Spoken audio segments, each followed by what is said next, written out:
Hi, everybody. I hope this finds you well in your isolation. Sorry, somebody just moved outside the window.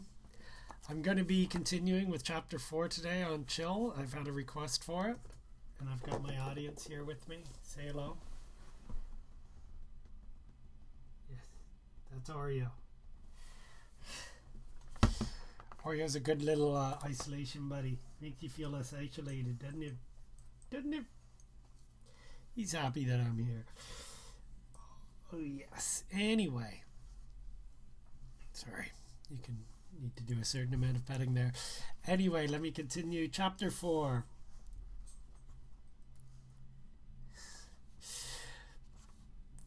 We left off with just after Chill met the new teacher, Sphincter, and didn't really hit it off.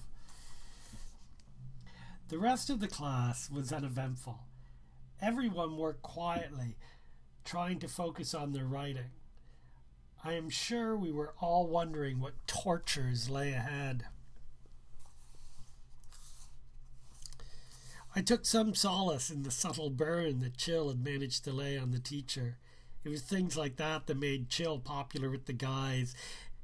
His ability to get under a bad teacher's skin without taking it to a level to get in any real trouble. That and the story from elementary school where he broke the kid's leg in 6 places and fractured his ribs.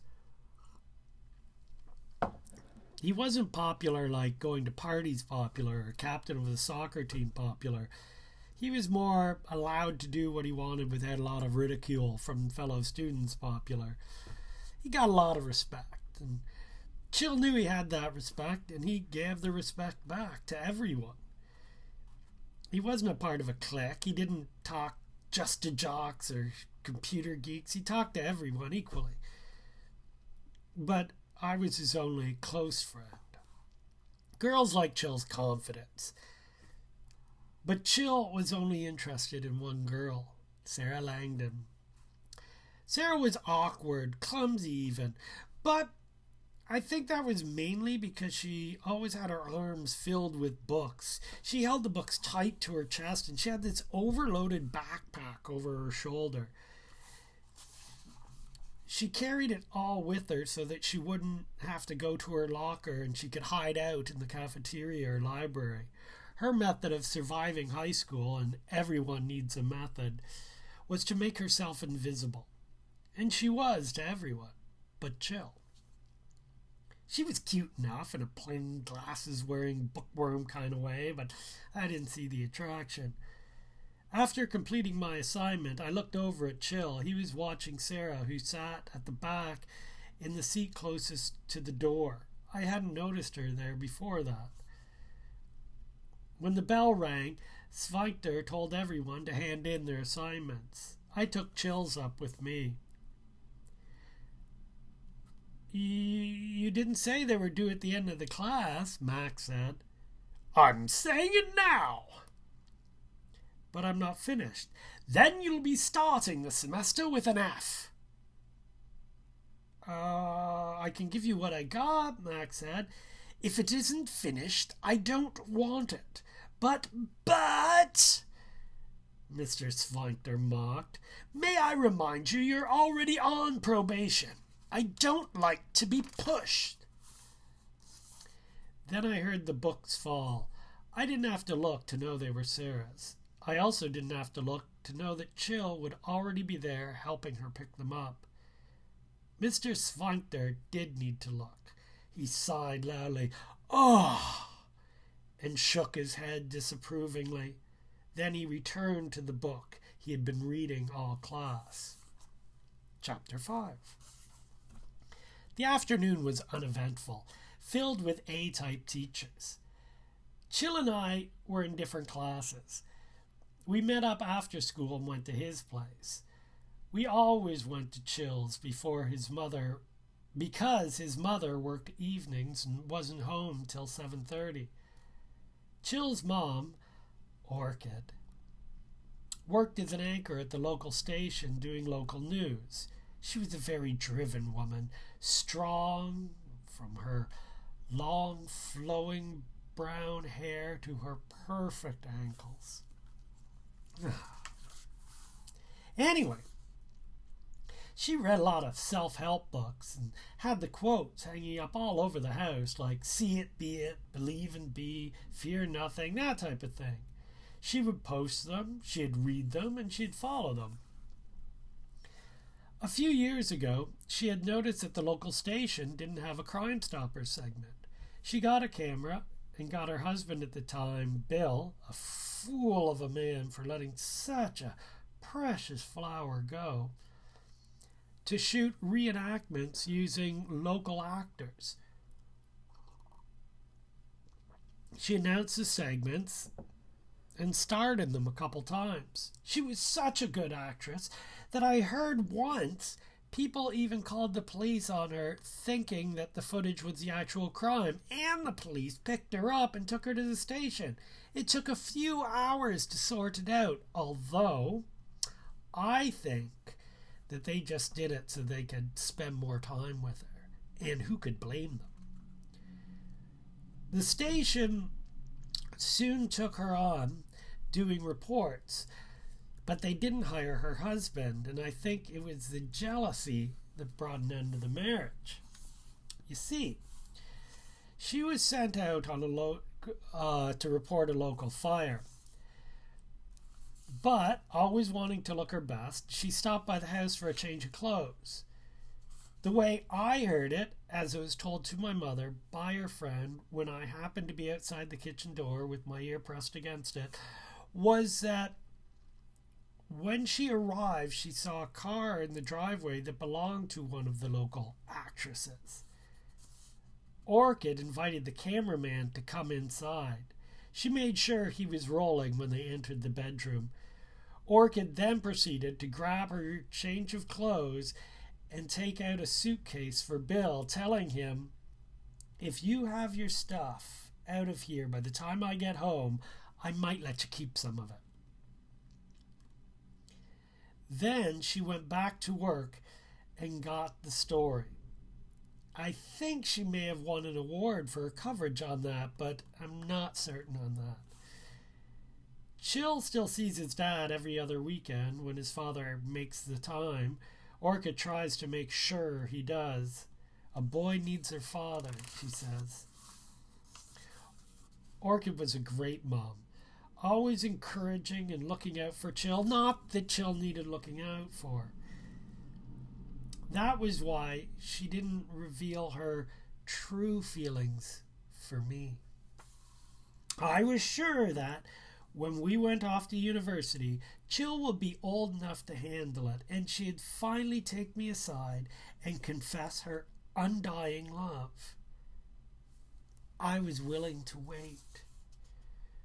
Orchid went on to become a full-time news anchor at the station and do selected field reports whenever she wanted to, if she wanted to do any at all. We'd watch her every night. My day revolved around it. When I watched, my day revolved around it. It was the only time I could freely enjoy her everything. If Chill caught me enjoying her while she was home, I'd get a swift slap to the back of the head. "What was that for?" I'd ask. He would only glare at me in return, not being able to say, "Stop checking out my mom," because to say that would be him admitting that his mom was worth checking out, and no guy wants to admit that. She arrived home at 7:30 every night. "Hello, Miss Hollinground," I said with a welcoming grin. "Hello, Sean," she said, and turned to hang her coat in the hallway closet, unable to bear looking at me for fear she might reveal her true desire.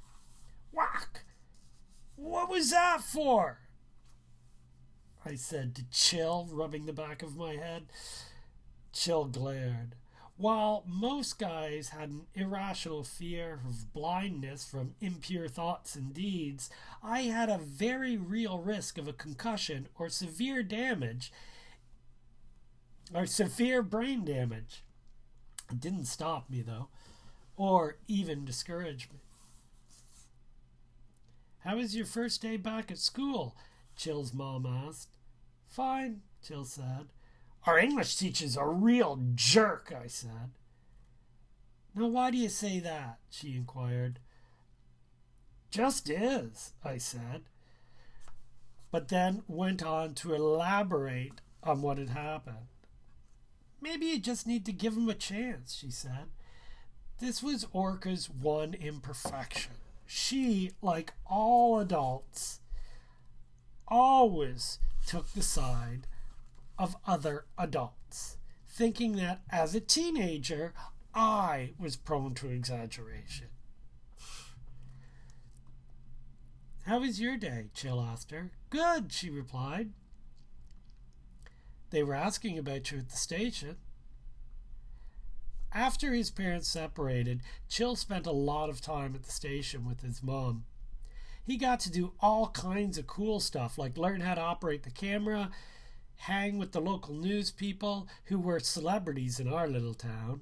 He even got to take a CPR course that the station paid for. He never told me who he got to do mouth-to-mouth on, although I imagine it was the woman who does the weather. If Orca wasn't available to me, that's who I'd have gone for. They also showed him how to put up composite sketches on video and would sometimes let him load them up himself. If you've seen this man, that segment, the Crime Stoppers that Orca still did the introduction to, you should come down to the station after school and say hello, Orca suggested. Chill shrugged.